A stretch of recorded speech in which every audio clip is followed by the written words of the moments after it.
Hi friends, நம்ம இன்றைக்கி இந்த வீடியோவில் பேன் கேக் தான் பண்ண போகிறோம். அதுக்காக நான் ஒரு பழம் எடுத்து வச்சுருக்கேன். நல்லா பழுத்த பனானாவை பார்த்து எடுத்துக்கோங்க. ஸோ இன்றைக்கி நான் வந்து செந்தளம் பழம் தான் எடுத்து வச்சுருக்கேன். நீங்கள் வந்து என்ன பழம் வேணாலும் எடுத்துக்கலாம். பெரிய பனானாவாக இருந்தால் 1 எடுத்துக்கோங்க. குட்டி பனானா 2 எடுத்துக்கோங்க. ஸோ இது பெரிய பனானா அதனால் நான் 1 எடுத்து இந்த மாதிரி நல்லா ஸ்மாஷ் பண்ணி எடுத்துக்கிறேன். நம்ம வந்து ஃபோர்க்கோ இல்லைனா ஸ்பூன் இல்லாமல் இது ஸ்மாஷ் பண்ண ஒரு கரண்டி மாதிரி ஒன்று இருக்கும். அது இருந்தாலும் நீங்கள் எடுத்துக்கோங்க. இந்த மாதிரி நல்லா இதை வந்து மசி எடுத்துக்கோங்க. இதுக்கப்புறமா சுகர் ஆட் பண்ணிக்கோங்க. நான் வந்து 2 டேபிள் ஸ்பூன் சுகர் ஆட் பண்ணியிருக்கிறேன். அப்படின்னா 50 மில்லிகிராம் அந்த அளவுக்கு எடுத்துக்கோங்க. ஸோ 2 ஸ்பூன் ஆட் பண்ணியாச்சு. நீ வந்து இதையும் நல்லா இதோட மிக்ஸ் பண்ணிக்கோங்க. பனானாவோட இந்த சுகரையும் வந்து மிக்ஸ் பண்ணிக்கோங்க.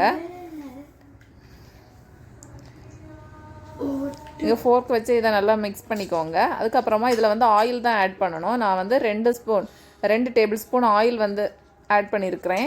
அப்புறமா 1 டீஸ்பூன் வெண்ணிலா எசன்ஸ் ஆட் பண்ணியிருக்கிறேன். இதெல்லாம் ஆட் பண்ணதுக்கப்புறமா நான் வந்து இப்போ மைதா மாவு தான் ஆட் பண்ணியிருக்கேன். 1 கப் மைதா மாவு ஆட் பண்ணியிருக்கிறேன். மொத்தமாக ஆட் பண்ணாமல் கொஞ்சம் கொஞ்சமாக இதில் மைதா மாவு ஆட் பண்ணிக்கோங்க. இதுக்கு கூட 1 டீஸ்பூன் பேக்கிங் பவுடர் ஆட் பண்ணிக்கோங்க. அப்புறமா இதில் வந்து பாதி டீஸ்பூன் பேக்கிங் சோடா ஆட் பண்ணிக்கோங்க. இதெல்லாம் ஆட் பண்ணதுக்கப்புறமா இதை நல்லா மிக்ஸ் பண்ணிக்கணும். இதுக்கப்புறமா 1 பிஞ்ச் அளவு சால்ட் இதில் ஆட் பண்ணிக்கோங்க. இப்போ வந்து இந்த மாவு நல்லா திக்னஸாக கட்டி பிடிச்சிருக்குது. ஸோ இனி வந்து இதில் கொஞ்சம் கொஞ்சமாக மில்க் ஆட் பண்ணி இதை வந்து நம்ம கேக் பண்ணுறதுக்கு பேட்டருக்கு அந்த கேக் பண்ணக்கூடிய பேட்டருக்கு நம்ம கொண்டு வரணும். இப்போ பார்த்தீங்களா, நான் வந்து இதில் வந்து 1/2 கப் பால் ஆட் பண்ணியிருக்கிறேன். நீங்கள் வந்து மொத்தமாக பால் இதில் ஆட் பண்ணாமல் கொஞ்சம் கொஞ்சமாக ஆட் பண்ணி இந்த கன்சிஸ்டன்சிக்கு கொண்டு வந்துக்கோங்க. இனி வந்து நமக்கு கேக் பேட்டர் ரெடி ஆகியாச்சு. இனி நம்ம வந்து கேக் பண்ண ஆரம்பிக்க வேண்டியதான். அதுக்காக நான் வந்து தோசைக்கல் எடுத்து வச்சுருக்கேன்.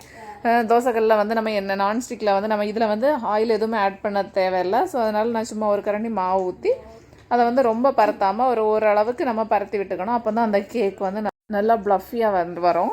அப்போ வந்து நமக்கு கேக்கும் நல்லா சாஃப்டாகவும் இருக்கும். நம்ம வந்து கேக்கு மாதிரி இருக்கும், இல்லைனா தோசை மாதிரி இருக்கும். ஸோ இப்போ வந்து கொஞ்சம் நம்ம மீடியம் ஃப்ளேமில் தான் நான் வச்சுருக்கிறேன். ஹை ஃப்ளேமில் வச்சா கரிஞ்சு போவோம். ஸோ இதுக்கப்புறமா இதை வந்து நம்ம திருப்பி போட்டுக்கலாம். இது பண்ணுறதுக்கு ஒரு 10 மினிட்ஸ் தான் ஆகும். நம்ம வந்து கேக்கு மாவு ரெடி பண்ணுறதுக்கு ஒரு 5 மினிட்ஸ், அதுக்கப்புறமா இது எல்லாமே நம்ம கேக்கு செய்து எடுக்கிறதுக்கு ஒரு 5 மினிட்ஸ், அப்படி ஒரு 10 மினிட்ஸ் தான் ஆகும். ஸோ இப்போ நம்ம கேக் வந்து ரெடி ஆகியாச்சு. பேன் கேக்கு பார்க்கவே நல்லா இருக்குது, சூப்பராக இருக்குது. இனி வந்து மீதி இருக்கிற மாவுலையும் நம்ம சுட்டு எடுத்துக்கலாம். நமக்கு வந்து 1 கப் மாவுக்கு 5 பேன் கேக் வரும். ஸோ ஒரு கேக் மட்டும் கொஞ்சம் சின்னதாக வரும். மற்ற மாதிரி 4 சேம் சைஸ்க்கு வந்துடும். ஸோ இதுக்கப்புறமா நம்ம கேக் வந்து ரெடி ஆகியாச்சு. இதில் வந்து ஹனி ஆட் பண்ணி நம்ம சாப்பிட்லாம். நல்லா டேஸ்ட்டாக இருக்கும். நார்மலாக சாப்பிட்றதுக்கும் நல்லா தான் இருக்கும். இனி ஹனி ஆட் பண்ணால் இன்னும் நல்லா இருக்கும். இவ்வளோ தான். நீங்களும் இந்த ரெசிபியை உங்கள் வீட்டில் ட்ரை பண்ணி பாருங்கள். இப்போ குழந்தைங்களுக்கெல்லாம் லீவ் விட்டுருப்பாங்க. ஸோ அவங்க தினம் ஏதாவது ஸ்நாக்ஸ் கேட்டுகிட்டே இருப்பாங்க. இந்த மாதிரி ஈஸியாக நம்ம வீட்டில் செய்யக்கூடிய கேக்ஸு ஸ்நாக்ஸ் ஐட்டம்ஸ் எல்லாமே பண்ணி கொடுத்தாங்கன்னா அவங்களுக்கு வந்து ரொம்ப நல்லது. ஆனால் இதுக்குள்ள வந்து இந்த மைதா மாவுக்கு பதிலாக கோதுமை மாவு ஆட் பண்ணலாம். ஸோ நான் வந்து மைதா மாவு இருந்தனால மைதா மாவு ஆட் பண்ணேன். ஸோ கோதுமை மாவு ஆட் பண்ணாலும் இதே சேம் டேஸ்ட்டு கிடைக்கும். இந்த ரெசிபி உங்கள் வீட்டில் செய்து பார்த்துட்டு எப்படி இருக்குன்னு சொல்லிட்டு கமெண்ட் பண்ணுங்கள். Thank you friends. என்னோட அப்டேட் உங்களுக்கு பிடிச்சா லைக் பண்ணுங்கள்.